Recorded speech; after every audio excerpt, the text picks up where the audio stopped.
Westfield Sports Centre, can I help you? Yes, I hope so. I've recently moved to the area and I want to do some sports activities. Well, we have excellent facilities, including a new gymnasium and several tennis courts. Our tennis team are always looking for new people. Oh, I was never any good at gymnastics, and I don't think I've got the time to put into learning tennis. No, I'm more interested in swimming, and I'd also like to take a few yoga classes if I can. OK, well, we have 3 swimming pools, an Olympic-size 50-metre pool and a 25-metre pool, which are both outdoors, and a heated indoor pool, which is just 15 metres long, but is very popular with our members in the winter. I bet it is. Do members have to pay to use the pools? Well, members don't pay for the pools if they just want to swim laps on their own. We even offer complimentary classes for beginners, but we do charge a small fee if you want to take part in the advanced training sessions. And there's also a fee for our water-based Keep Fit class. Right. And would I need to book any of the facilities, or can I just come whenever I want? We don't actually allow anyone to book the swimming lanes or the gym equipment, but for safety reasons, we can only have a maximum of 7 people in the sauna at any one time, so you do need to put your name on the list for that. Fine. Now, I'd also really like to take a yoga class. Do you have any? Yes, there are classes on Monday, Tuesday and Friday in the morning from 10 till 11, and then every Saturday and Sunday in the evening. Those classes are a bit longer, starting at 6 and finishing at 7:30. Right, I'll just make a note of that. So, does that mean that if I enrol, I can come on each of those days? No, each day is a different level, so you only come once a week. Oh, I see. Well, I've been doing yoga for a little while now, but I am still finding it quite difficult. Which level do you think I should choose? Most people start at the lowest level, and then you can talk to the instructor about changing if you think it's too easy. OK. How much are the classes? They're £1.50 an hour for members. Great. Now, I'd like to come in and look at the facilities. Would someone be able to show me around? Yes, no problem. Who should I ask for? Ask for me. My name is John Doherty. That's Doherty. And should I just ask for you at the reception? Actually, my office is on a different level. Take the lift up to level 1 and you'll see my name on the door right in front of you. Great. I'd like to come tomorrow, if that's okay. What time suits you? Well, I have appointments from 9 to 10:30, so could you make it 11? I'm sure that will be fine. But can I just take your direct number in case something else crops up? That's a good idea. My number's 0117 965 478. Great. I think that's everything, so I'll see you tomorrow. Oh, my name's Alison Martin, by the way. Thanks, Alison. See you tomorrow.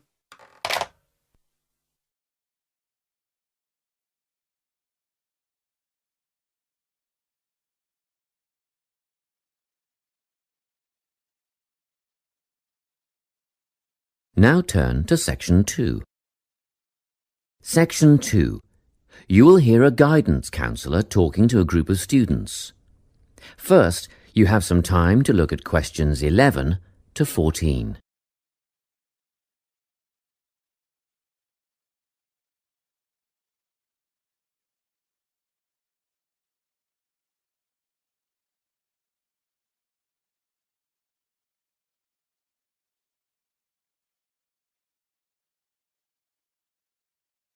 Listen carefully and answer questions 11 to 14. Hello everyone. I'm the Counselling Administrator here at St Ives College, and I've been asked to come and talk to you about our counselling team and the services that we offer. We have 3 professional counsellors here at St Ives, Louise Bagshaw, Tony Denby and Naomi Flynn. They each hold daily one-on-one sessions with students, but which counsellor you see will depend on a number of factors.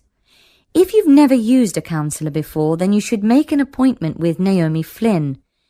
Naomi specialises in seeing new students and offers a preliminary session where she will talk to you about what you can expect from counselling, followed by some simple questions about what you would like to discuss. This can be really helpful for students who are feeling a bit worried about the counselling process. Naomi is also the best option for students who can only see a counsellor outside office hours. She is not in on Mondays, but starts early on Wednesday mornings and works late on Thursday evenings, so you can see her before your first class or after your last class on those days. Louise staffs our drop-in centre throughout the day. If you need to see someone without a prior appointment, then she is the one to visit.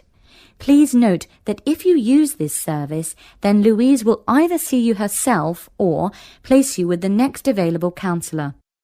If you want to be sure to see the same counsellor on each visit, then we strongly recommend you make an appointment ahead of time. You can do this at reception during office hours or by using our online booking form. Tony is our newest addition to the counselling team.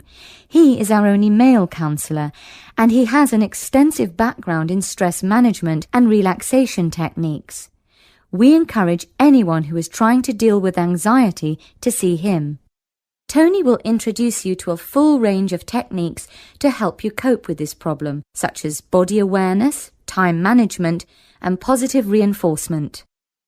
Before you hear the rest of the talk, you have some time to look at questions 15 to 20.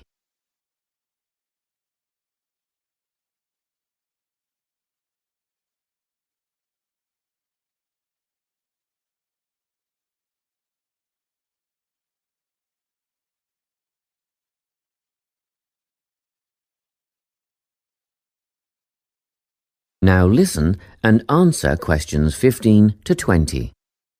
Each semester, the counselling team runs a number of small group workshops. These last for 2 hours and are free to all enrolled students. Our first workshop is called Adjusting. We've found that tertiary education can come as a big shock for some people. After the structured learning environment of school, it is easy to feel lost. In this workshop, we will introduce you to what is necessary for academic success. As you might expect, we're targeting first-year students with this offering. Getting organised follows on from the first workshop. Here, we're going to help you break the habit of putting things off, get the most out of your time, and discover the right balance between academic and recreational activities. With Getting Organised, we're catering to a broader crowd, which includes all undergraduates and postgraduates. Next up is a workshop called Communicating. The way people interact here may be quite different to what you're used to, especially if you've come from abroad. We'll cover an area that many foreign students struggle with: how to talk with teachers and other staff. We'll cover all aspects of multicultural communication. International students tend to get a lot out of this class, so we particularly encourage you to come along. But I must say that sometimes students from a local background find it helpful too, so everyone is welcome. The anxiety workshop is held later on in the year and deals with something you will all be familiar with: the nerves and anxiety that come when exams are approaching. Many students go through their entire academic careers suffering like this, but you don't have to. Come to this workshop and we'll teach you all about relaxation and how to breathe properly, as well as meditation and other strategies to remain calm. We've tailored this workshop to anyone who is going to sit exams. Finally, we have the motivation workshop. The big topic here is how to stay on target and motivated during long-term research projects. This workshop is strictly for research students, as less advanced students already have several workshops catering to their needs. Well, that's it. Thanks for your time. If you have any questions or want more information about our services, do come and see us at the counselling service. That is the end of section 2. You now have half a minute to check your answers.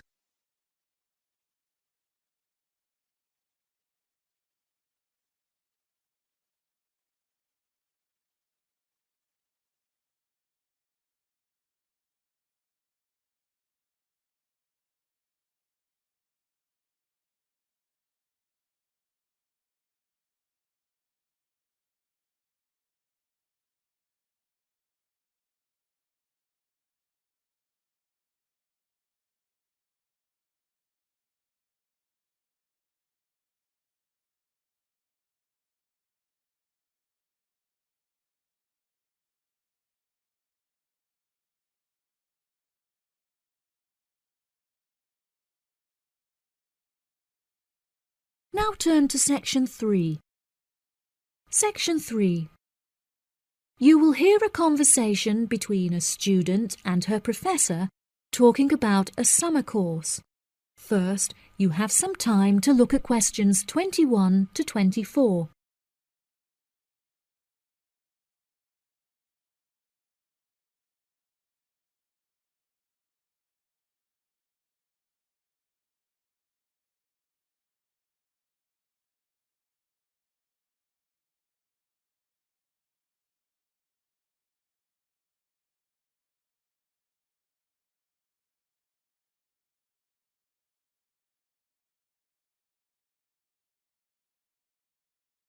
Now listen carefully and answer questions 21 to 24. Hello, Mr. Thompson. May I speak to you for a minute? Of course. Please come in. I'm Alexandra Jones. I'm studying sustainability here at the university, and I heard about the summer course that you offer every year. I was considering joining the course and wanted to ask you some questions about it. Yes, of course. Please fire away. Has the course been effective in improving the environment? Yes, absolutely. We have seen great results. Last year we planted a small field of trees, and we have been measuring their oxygen outputs to see the benefits that they have provided to the environment. Since we were regulated by law last month, we are now able to hugely enhance our efforts. Our current goal is to introduce a lot more tree species to the plot so that we can establish a complex habitat and compare the benefits of each species. In order to do this, we need to get a lot more students involved in the project. So I am very pleased to hear about your interest. Well, the project sounds fascinating. I would definitely like to be involved. Absolutely. Over the years, we have received funding from private investors and from selling shares. But the biggest improvement in our research came from a government fund that we received in the first year. This has greatly improved the organization, and we have since won prizes for our research. Wow, how impressive! Yes, it is of the utmost importance to our organization that we find a way to repair the terrible damage that has been done to the environment by the human species. This is no small undertaking, and our resources still need management. But from reports taken of our studies, we have found that teachers and students have greatly benefited from field trips to the tree plantation. Yes, I visited the plantation myself on a field trip 2 years ago, and I found myself greatly impressed by it. We have received a lot of feedback from visiting groups, telling us how impressed teachers, researchers, and students alike have been during their visits. Due to the educational facilities that we have carefully structured, I know that the visits are useful and engaging for students, and that their experience is particularly special. Before you hear the rest of the conversation, you have some time to look at questions 25 to 30.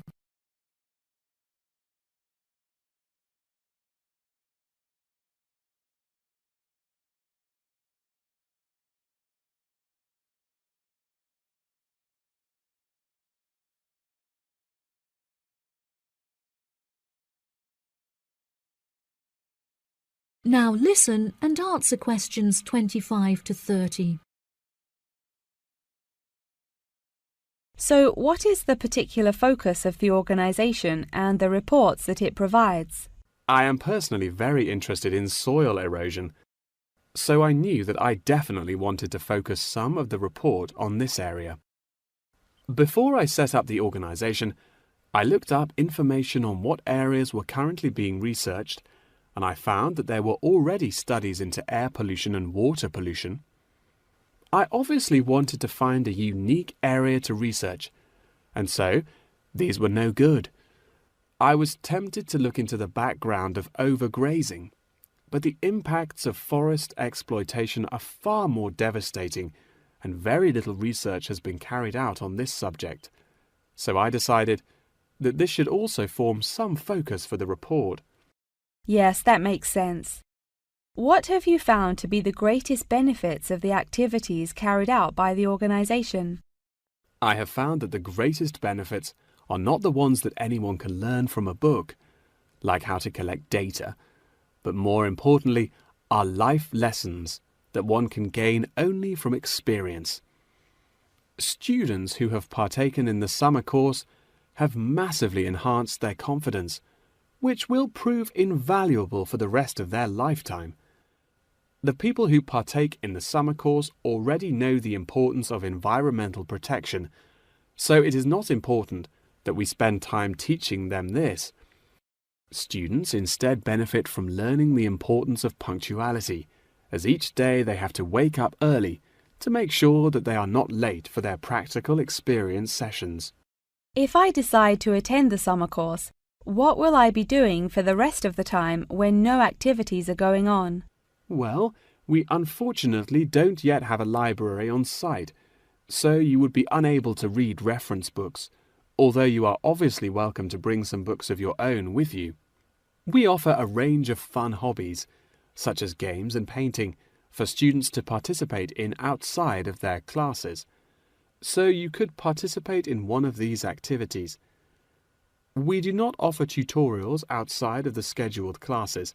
However, you are free to interview teachers and ask them any questions you may have about the research. Well, the course sounds fantastic. I would definitely like to participate during the summer. Thank you so much for your help. No problem at all. Here is a form with all of the details. I look forward to seeing you there. That is the end of section 3. You now have half a minute to check your answers.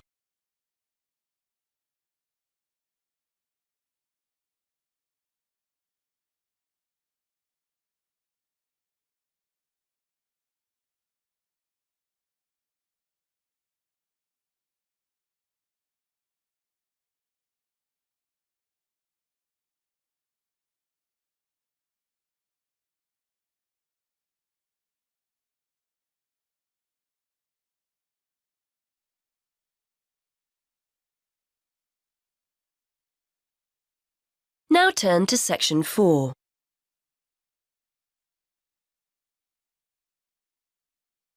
Section 4. You are going to hear a lecturer giving a talk about whale migration. First, you have some time to look at questions 31 to 40.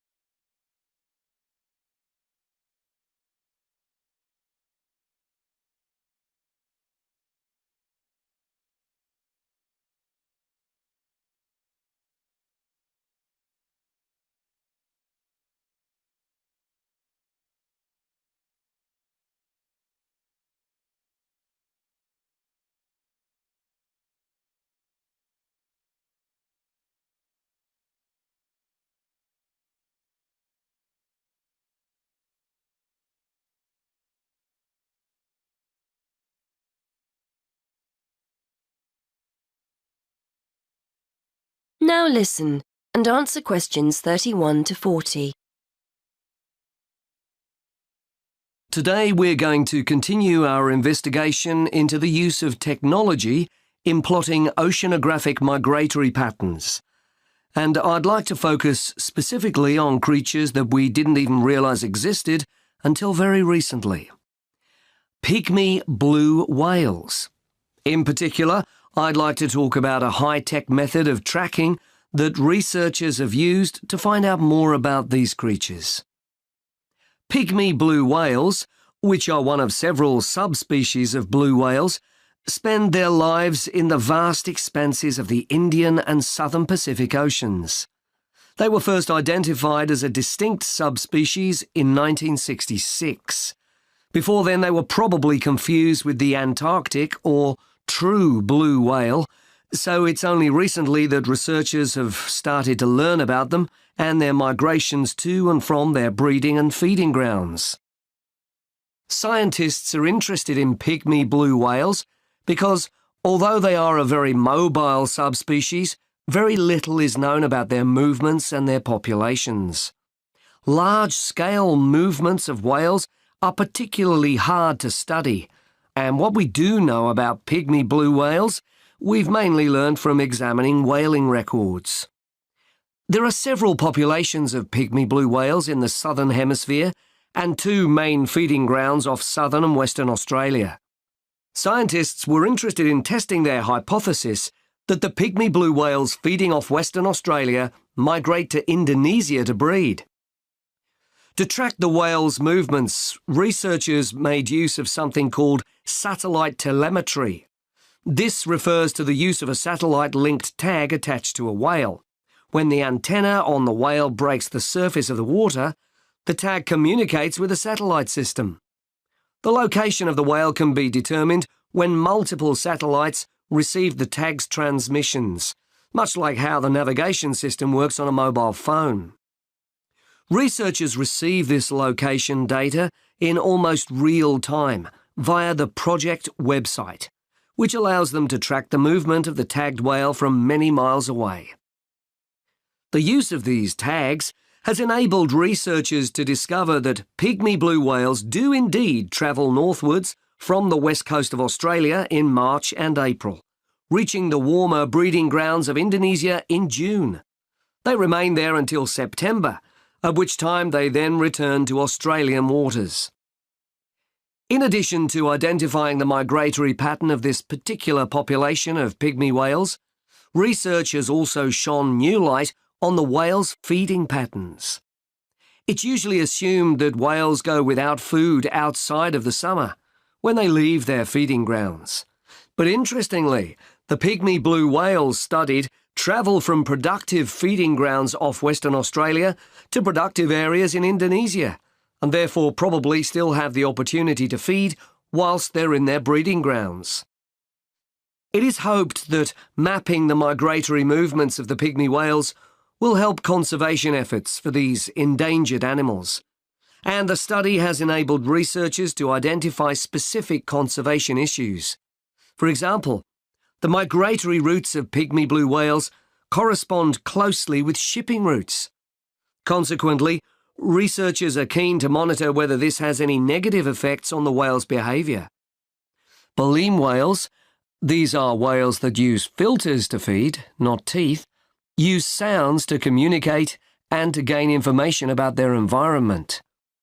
Clearly, as pygmy blue whale movements correspond to shipping routes, there is potential for the noise generated by ships to affect communication and hence social encounters and feeding. Previously, researchers could only hypothesise that pygmy blue whales occupying Western Australian waters travelled into Indonesian waters. Now that this hypothesis has been borne out by evidence, conservation efforts can be undertaken in a wider area than just Australian waters. However, scientists aren't stopping here. A question mark still remains over the movements of the pygmy blue whales that utilise the feeding grounds further south, off the southern coast of Australia. Genetic evidence indicates that there is a mixing taking place between the population of whales in the feeding grounds of Western Australia and the population further south. Researchers are keen to discover whether the pygmy whales from the southern feeding grounds follow a similar migration route to those from the west coast, or whether they migrate to the subtropical region to the south of Australia. As a result, There are plans to tag the pygmy blue whales further south in order to find out whether they move through the same areas as the western population and are therefore exposed to the same risks. That is the end of section 4. You now have half a minute to check your answers.